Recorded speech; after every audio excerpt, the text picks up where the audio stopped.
Hello mga ka-Lush for today ay gagawa tayo ng cat eye mega volume. Pero bago lahat ay tayo ay mag-eyelash removal dahil si client ay meron pang old extension na galing pa sa atin. So last na paggawa niya is last month pa. Last na paggawa niya ay nung May 3. Oh, anong petsa na? Marami pa siyang old extension na kailangan pa natin tanggalin bago tayo mag-new set. Sabi ko nga sa inyo mga ka-Lush kapag kayo nagpagawa dito sa amin, worth it ang inyong binayad. Hindi masakit sa mata, nababrush ng maayos, hindi siya matigas, at kung first time mo, hindi ka pa nakakapag-eyelash, hindi mo alam kung ano ang bagay sa'yo, kami na ang bahala. And marami kaming clients na first time magpapagawa sa amin, pero ngayon, tingnan mo, loyal customer na namin sila, palagi na nagpapagawa, every month nga nandito sa amin. Malay nyo naman, diba, maging isa kayo sa magiging loyal clients na namin na every month tayo magkikita-kita. Katulad na lang ng client namin na to, nung unang paggawa niya, sa pagkakaalala ko, nirecommend ba kami sa kanya, or nakita lang kami sa Facebook, tingnan mo, taon na namin siya naging client. Anyway, balik na nga tayo sa ating ginagawa. So, si client na to, ang lagi niya talagang pinapagawa sa amin is mega volume na doll eye. And naka-follow kasi siya sa atin, sa ating Facebook. So, updated siya palagi sa bawat post namin, sa bawat na pinopost ko ng mga ginagawa ko sa mga kliyente ko. So, meron siyang nakita kasi na ginawa ko sa client ko, na pinost ko, na gustong-gusto talaga niya.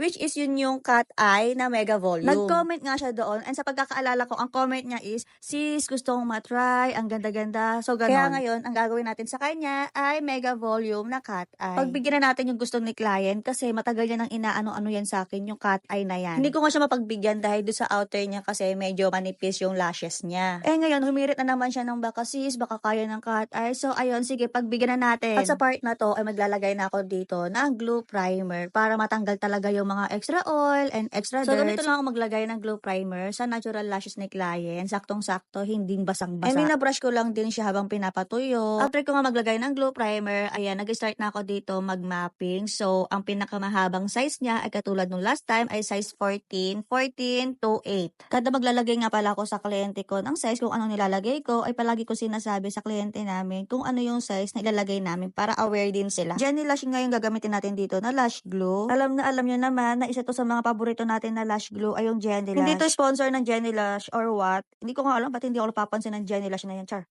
Yun.